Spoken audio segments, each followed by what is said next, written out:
یہ آیت ایسی آیت ہے جس کو دنیا کے تمام تر مسائل پریشانیوں کو ختم کرنے کے لیے استعمال کیا جاتا ہے، اور یہ بہت ہی فائدہ دیتی ہے۔ اس میں یہ ہوتا ہے آپ نے کسی سے بدلہ لینا ہے، کسی سے آپ نے اپنا حق لینا ہے، آپ نے کسی سے اپنا قرض وصول کرنا ہے، یا کوئی بھی ہے شخص جو آپ کا حق مار کے بیٹھا ہے،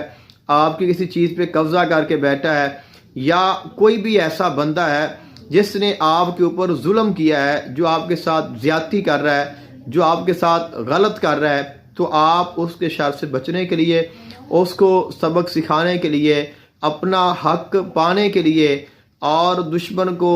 جادوگر کو، مخالف کو، اس کے شر کو ختم کرنے کے لیے آپ اس آیت کو پڑھیں تو یہ بہت ہی زبردست آیت ہے۔ اگر آپ اس کو 2 لفظوں میں بیان کریں تو یہ آیت، اگر آپ کسی کے ساتھ زیادتی کریں، ظلم کریں، تو یہ آیت آپ کو نفع نہیں دے گی، لیکن اگر کوئی آپ کے ساتھ زیادتی کر رہا ہے، ظلم کر رہا ہے، غلط کر رہا ہے، ناجائز کر رہا ہے، تو چاہے وہ کوئی ہو، شوہر ہے بیوی پر ظلم کر رہا ہے، بیوی ہے شوہر کے ساتھ زیادتی کر رہی ہے، والدین اولاد کے ساتھ زیادتی کر رہے ہیں، اولاد والدین کے ساتھ کر رہی ہے، کوئی دوست کسی کے ساتھ کر رہا ہے، کوئی بڑا ہے، کوئی چودھری ہے، کوئی آپ کا دشمن ہے، کوئی جادوگر ہے، کوئی آپ کا مخالف ہے، کوئی آپ کا افسر ہے، کوئی آپ کا باس ہے، کوئی آپ کا سینئر ہے، کوئی بھی ہے جو آپ کے ساتھ زیادتی کر رہا ہے، جو آپ کے ساتھ ظلم کر رہا ہے، جو آپ کے ساتھ غلط کر رہا ہے، جو آپ کا حق مار رہا ہے، جو آپ کے حق پہ ڈاکہ ڈال رہا ہے، اور جو آپ کا حق مار کے بیٹھا ہے، چاہے وہ آپ کے گھر پہ قبضہ کر کے بیٹھا ہے، چاہے وہ آپ کی کسی چیز پہ قبضہ کر کے بیٹھا ہے، آپ کے گھر پہ، آپ کی جائیداد پہ، آپ کے روپے پیسے پہ، کسی بھی چیز پہ اگر کسی نے ناجائز قبضہ کیا ہوا ہے، اس کے لیے یہ آیت بہت ہی زبردست اثر ہے۔ اللہ تعالیٰ نے اس آیت میں ارشاد فرمایا ہے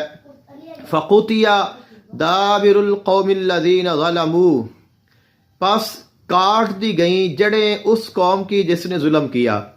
یعنی یہ ایک ایسی آیت ہے کہ جو کہ جڑ کاٹ دیتی ہے۔ خالق کائنات نے فرمایا جو ظالم ہے اس کی جڑیں کاٹ دی گئی ہیں، فَقُطِعَ، پس کاٹ دی گئی ہیں جڑیں اس کی جس نے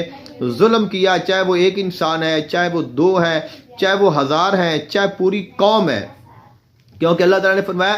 دابر القوم، قوم، اس قوم کی جڑیں کاٹ دی گئی جو ظلم کرتے ہیں۔ تو اس سے ہمیں یہاں سے ایک سبق بھی ملتا ہے، ہمیں کسی کے ساتھ ظلم نہیں کرنا چاہیے، ہمیں کسی کے ساتھ زیادتی نہیں کرنی چاہیے، ہمیں کسی کا حق نہیں مارنا چاہیے، ہمیں بلا وجہ